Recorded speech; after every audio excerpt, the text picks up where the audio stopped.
Well, it's declining this year, but that really began last year in earnest. So I think the U.S. housing market has priced that in. We can take it. The main pullback was last year when you couldn't take as much money out of China to buy U.S. real estate. So that's when we saw the really profound effect. Investment last year declined by about 63%. This year, I think it's going to be a much smaller drop. The indication is that it's probably in the 20s just based on searches against Chinese sites. I would think, Glenn, that it's different in different parts of the country, like on the West Coast or in New York. We'd be more vulnerable to this sort of drying up of Chinese demand. Where do you see it getting hit the hardest? You've got the absolute right markets. You also see it in university towns. You see it in city centers. So condominium buildings with 10, 20, 30 stories. Those have often been the targets for Chinese investors who are comfortable to that style of life. So we see demand declining there.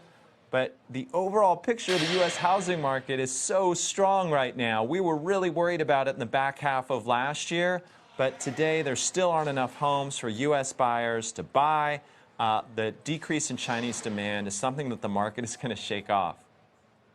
But you are seeing some foreign money get into U.S. real estate through another trend you call iBuying. Talk us through what that is.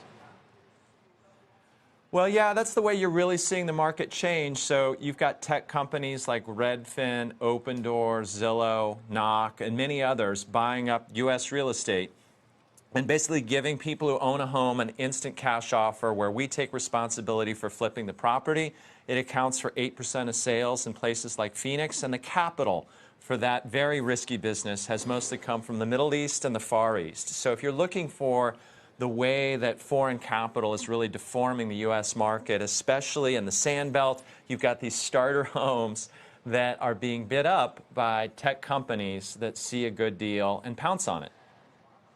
I'm surprised to hear you talk about how strong the housing market is, Glenn. I mean, I know you do that usually, but haven't we seen some mixed signals on that front? Prices down, sales not as robust.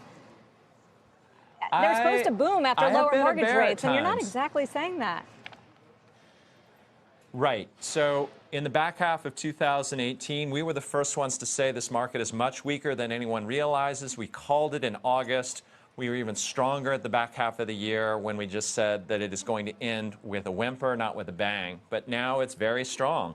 Home builder confidence is reasonably high. Mortgage rates are falling. And the home buyer is exquisitely sensitive to that because people can barely afford a place. And so with inventory declining, prices having their largest gain in 7 months, I'm not just saying it because I work for a real estate brokerage. I'm telling you the truth. The market is fairly strong now, and it wasn't very strong in the back half of the year. If rates go up again, we're going to have a sharp correction.